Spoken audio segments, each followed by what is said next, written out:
Class 10th English chapter number 3 2 stories about flying. इसमें 2 stories बताई गई है फ्लाइंग के बारे में।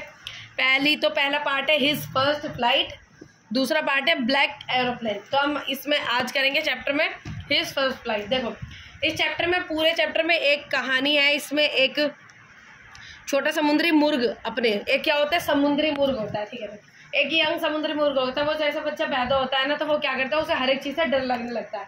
जैसे मतलब एक मुर्ग का जो छोटा बच्चा था, समुद्री मुर्ग होते हैं वो, तो उनका काम कैसा होता है, जैसे कि उड़ना, पंखों से उड़ना। लेकिन वो बच्चा ना, उनके परिवार में ऐसा हुआ था कि वो बच्चा ना हर एक चीज़ से डरता था। जैसे कि मतलब कि मैं उड़ूंगा तो मैं गिर जाऊंगा, मैं नहीं उड़ पाऊंगा, मैं कहीं से छलांग लगाऊंगा। तो जैसे पक्षी क्या होता है, वो उड़ने लगते हैं, लेकिन उनको इसके एक चीज़ का डर रहता था कि अगर मैं यहाँ से उड़ना शुरू करूँगा तो मुझे क्या लगेगा, डर लगेगा। तो वो कभी इस चीज़ के लिए कोशिश नहीं करता तब। जैसे कोई भी चीज़ होती थी तो वो दूसरे के ऊपर डिपेंड रहता, खाने के लिए कोई चीज़ लेकर आनी है तो ऐसे मतलब उसके जब मतलब वो काफ़ी टाइम तक का जैसे हो, पहले तो स्टार्टिंग में कोई पेरेंट्स उसके पेरेंट्स है वो उस पर ध्यान नहीं देते थे। लेकिन जैसे जैसे वो बड़ा होता चला गया, उसकी वो आदत बन गई। उसने कभी कोशिश करने शुरू भी नहीं की। जो उसके भाई बहन थे वो भी क्या होने लगे, वो उड़ना शुरू करने लगे। वो भी क्या होने, उड़ के उधर से उधर जाने लगे, दूर दूर जाने लगे।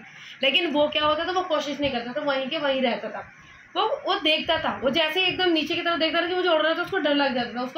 उसको ऐसा लगता था कि मैं उड़ने का शुरू करूंगा, मैं नीचे जाऊंगा तो मैं नीचे गिर जाऊंगा, पंख उड़ेंगे नहीं, ऐसे करके वो डरता था चीज़ से। तो उसने कभी उड़ने की कोशिश नहीं करी। और उसके पेरेंट्स उसे बार बार ऐसा करके धक्का देता, उड़, अबे उड़, तो उड़ने की कोशिश कर, लेकिन वो उड़ता नहीं था। तो यह 24 घंटे पहले की बात है। तब से कोई भी उसके पास नहीं आया था। एक दिन पूर्व पूरा दिन में अपने माता पिता को उसके भाइयों तथा उसकी बहन के साथ इधर उधर देखता रहता था, जो इन्हें उड़ने की कला में अभ्यस्त कर रहे थे और उन्हें सिखा रहे थे कि लहरों को छूते हुए कैसे निकला जा सकता है और मछली पकड़ने के लिए कैसे गोता लगाया जाता है। वो क्या होता था, वो देखता था कि मछली पकड़ने के लिए कैसे गोता लगाया जाता है। तो उसके भाइयों को उनके माता पिता सिखाते थे। और जब उसके भाई ना जैसे मछली कैसे पकड़ते हैं, तो वो देखता था कि कैसे मछली पकड़ते हैं। उसका भाई जाके गोता लगाता था और मछली को ले आता था। तो देखता था कि मछली लेकर आया। लेकिन उसके पेरेंट्स उसको कहते थे, बेटा तुम ही हमारा एक असली लड़का है, ये तो उड़ने की कोशिश करता नहीं, तू ये जो सब कुछ चीज़ें करता है। उसको भूख भी लगती थी कि भाई मेरे से कोई पूछेगा, उससे कोई पूछता नहीं था। खाने के लिए भी नहीं पूछता था कि भाई इससे पूछेंगे तो इसकी आदत बन जाएगी दूसरे के लाया हुआ खाना। तो भाई उससे ना उसके पेरेंट्स और उसके भाई बहन भी पूछते नहीं कि देखो तुझे खाना खाना है नहीं खाना है, कि ये अगर इसको नहीं देंगे, इसको भूख लगी तो खुद जाके कोशिश करेगा, खुद जाके गोता मारे। लेकिन वो नहीं करता था। वो क्या करता, भाई मुझे कोई देगा। ऐसे वो चुप बैठा था। एक दिन उसने अपनी मम्मी से कही, उसकी तबीयत बहुत ज़्यादा खराब हो रही है। उसने मम्मी से कही कि मम्मी मुझे बहुत तेज भूख लग रही है। उसकी मम्मी जैसे ये खाई सी है ना, उसके दूसरी तरफ बैठी थी और वो इस तरफ बैठा था। उसने कहा मम्मी भूख लग रही है। उसने कहा बेटा तू उड़ के आ तो मैं तुझे दूंगी। तो क्या नहीं मम्मी। तो उसको भाई उसकी मम्मी थोड़ी सी ऐसी होती है, उसने कहा कि भाई तरस आ गई उसकी मम्मी को। वो आई, उसके पास उड़ के आ गई। उसने टुकड़ा तोड़ा, उसके मांस का टुकड़ा था, उसको लेकर आई उसके पास। उसको खुश हो गया, वो बहुत खुश हो गया कि मम्मी मेरे लिए लेकर आ रही है। लेकिन उसकी मम्मी ना पहाड़ के सब किनारे पे रुक गई। वो आगे तक उसको लेकर नहीं आया, उसके टुकड़े को। तो क्या मम्मी हमें उसने कहा मम्मी कि मुझे लाकर ये टुकड़ा दे दो। उसकी मम्मी ने कहा बेटा अब तू यहाँ से उड़, और तू उड़ के आ तो फिर मैं तो टुकड़ा दूंगी। वो आगे आया, उसकी मम्मी जैसे उसके पास चलती चली गई। उसको लगा कि भाई मेरी मम्मी मेरे पास आ रही, मैंने वो आगे आता गया, उसकी मम्मी उसके पास आ गई। वो मतलब एकदम पहाड़ खत्म हो गया, वो एकदम नीचे की तरफ जाने लगा। उसका मेरे पंख हैं, वो उसने फड़फड़ फड़फड़ फड़फड़ करने लगा। वो जब उड़ा ना पंख, तो उसको लगा भाई मेरे पंख तो मेरी मदद कर रहे हैं, मुझे उड़ने दे रहे हैं कि मैं नीचे नहीं गिरा। उसको लगा मैं नीचे गिर जाऊंगा, लेकिन वो क्या हुआ, नीचे नहीं गिरा और उसके पंख उसकी मदद करने लगे। उसको फिर बहुत ही अच्छा लगा, एकदम ठंडा ठंडा फील हुआ। उसके लिए एकदम बहुत खुश हुआ। वो वहाँ पे उड़ के उसका पंख फड़फड़ाए, वो उड़ना शुरू किया। उसने कहा उसके पास से हवा पास हो रही थी, लहरें ठंडी ठंडी, मतलब जो हवा की जो हवाएं होती है जैसे वो ठंडी ठंडी उसके हवा जा रही थी, तो बहुत अच्छा लग रहा था। तो उसने फिर उड़ना शुरू किया। तो वो डर से उसने मतलब उसके ऊपर जीत पाई।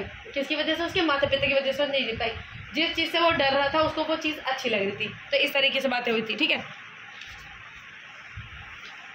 हाँ इस तरीके से यही चीज़ थी हुई सुनने वाला गा खोल, परंतु वैसे खुशी बस करता। लगभग 1 मिनट बाद खुशी से चीखा। उसकी माँ मछली का टुकड़ा लेकर आती है। चीज़ें हमने पढ़ ली, सब बाहर की निकल गई।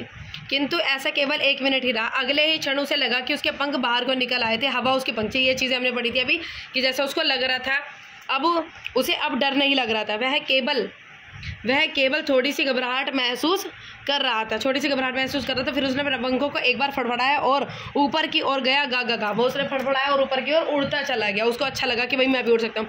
फिर उसके पिता आवाज़ें करते हुए ऊपर से उड़ने लगे। उसने भी अपने दोनों भाई बहन अपनी मदद के साथ अपने गिर्द उड़ते हुए, उछलते हुए, तिरछे उड़ते हुए सर, मतलब हर एक तरीके से जैसे उछल के कोशिश करते हैं ना, उल्टे हो गए करना, ऐसे करके सब चीज़ें कर रहे थे वो। फिर वह पूरी तरह भूल गया कि वह उसे हमेशा से उड़ना नहीं आता था और चिल्लाते हुए स्वयं को गोता लगाने, मंडराने और तिरछा उड़ने के लिए कहने लगा। अब वह समुद्र के नज़दीक था, बिल्कुल उसके ऊपर उड़ रहा था, सागर के ऊपर उसका सामना कर रहा था। उसने अपने निचले एक विशाल हरा सागर देखा जिस पर छोटी छोटी लहरें आ रही थी। अब तथा अपनी चोंच एक तरफ कर प्रसन्नता काका करने लगा। अब क्या हुआ कि वो जैसे लहरें थी ना उसके ऊपर की तरफ लड़ रहा था, उसे उसमें भी डर लगा। ऐसे कर रहे थे कि उसके पेरेंट्स जैसे हवा उसके लहरों के ऊपर उड़ रहे थे, ठीक है। तो उसको डर लग रहा था भाई लहरों के मैं नीचे ना डूब जाऊं, तो उसके ऊपर भी डर लग रहा था। लेकिन जब वो लहरों के ऊपर गया, उसका शरीर भारी सा होता गया, उसको लग गया भाई आधा शरीर उसको पानी में डूब गया। उसको लगा भाई अब मैं तो गया, अब तो मैं डूब गया। लेकिन उसको पता चला कि भाई मैं तो समुद्र के नीचे जा ही नहीं रहा हूँ, क्योंकि उनका शरीर ही ऐसा होता है जो उसको नीचे नहीं जाने देता, जैसे हल्का सा और वैसा जैसे होते हैं ना कि बेस ज्यादा होता है ऐसे करके और फड़फड़ाना सा, तो वो नीचे नहीं गया। फिर उसमें भी अच्छा लगने लगा कि मैं ये चीज़ भी कर सकता हूँ, ठीक है। उसके माता पिता तथा उसके भाई बहन उसके आगे जाकर उसे हर फर्श पर उतारते गए। वह उसे तेज आवाजें करते हुए बुला रहे थे और उसने हरे समुद्र पर खड़े होने के लिए अपनी टांगें नीचे की। उसकी टांगें इसमें धंस गई।